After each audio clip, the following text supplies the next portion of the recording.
আসসালামু আলাইকুম ওয়া রাহমাতুল্লাহি ওয়া বারাকাতুহু। সুপ্রিয় শিক্ষার্থী বন্ধুরা, আজকের ক্লাসে আমরা ষান্মাসিক সামষ্টিক মূল্যায়ন 2024 সালের ইসলাম শিক্ষা অষ্টম শ্রেণীর শিক্ষার্থীদের জন্য যে নির্দেশনা দেওয়া হয়েছে অর্থাৎ প্রশ্নপত্র সেটা নিয়ে আলোচনা করব। তো এখানে আমাদেরকে বলা হয়েছে ইসলামের বিধি বিধানের আলোকে প্রাকৃতিক দুর্যোগের সময় করণীয় সংক্রান্ত নির্দেশনা তৈরি। প্রিয় শিক্ষার্থী বন্ধুরা, আমাদের নতুন ইউটিউব চ্যানেল মূল্যায়ন একাডেমি, এই একাডেমিতেই তোমাদের প্রশ্নপত্র এবং উত্তর আপলোড দেওয়া হবে। তোমরা এটাকে সাবস্ক্রাইব করে দিও। এখন তোমার চারপাশের পরিবেশে প্রায়শই বিভিন্ন ধরনের প্রাকৃতিক দুর্যোগ দেখতে পাও। তুমি নিশ্চয় জানো এই দুর্যোগগুলো কেন হয়।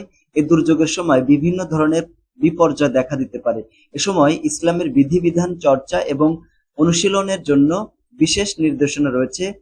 এখানে যা জানতে চাওয়া হয়েছে সে বিষয়ে তোমার চিন্তাগুলো উত্তরপত্রে জানাও। এখানে আমাদের উত্তরপত্রগুলো লিখতে হবে। যেমন কাজ 1, প্রাকৃতিক বিপর্যয় পর্যবেক্ষণ, মানে প্রকৃতি পর্যবেক্ষণ ও অভিজ্ঞতা বিনিময় করতে হবে।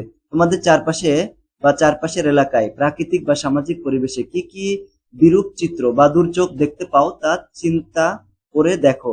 এবার তোমরা দুইজন বন্ধুর কাছ থেকে শুনে নাও তারা চিন্তা করে প্রাকৃতিক বা সামাজিক কি কি এরূপ বিরূপ চিত্র বা দুর্যোগ খুঁজে পেল।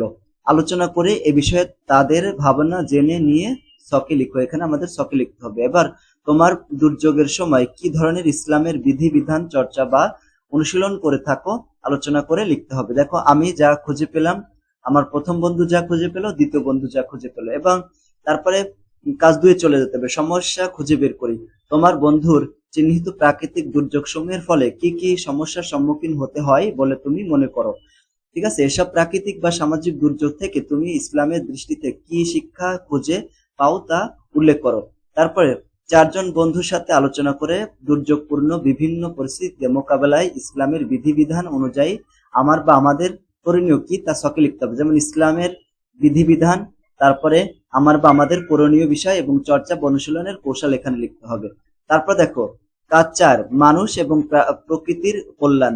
তোমাদের করণীয়গুলোর আলোকে নিম্নোক্ত ছক অনুযায়ী কিভাবে কল্যাণ করতে পারো তা বিশ্লেষণ করে নমুনা ছক আঁকো। এখন দেখো ব্যক্তি জীবনের কল্যাণ, তারপরে এখানে অভিমতগুলো শ্রেণীকরণ করতে হবে, ধর্মীয় জীবনের ধারণা এবং সৃষ্টি জগতের কল্যাণ এখানে। তারপরে সর্বশেষ যে প্রশ্ন, প্রতিবেদন লিখি। উপরে কাজগুলো মানুষ কোন বিশ্বাস থেকে করবে, ইসলামের বিধিবিধান ও নির্দেশনার আলোকে একটা প্রতিবেদন তৈরি করতে হবে। এখানে আমাদের প্রতিবেদনটা তৈরি করতে হবে।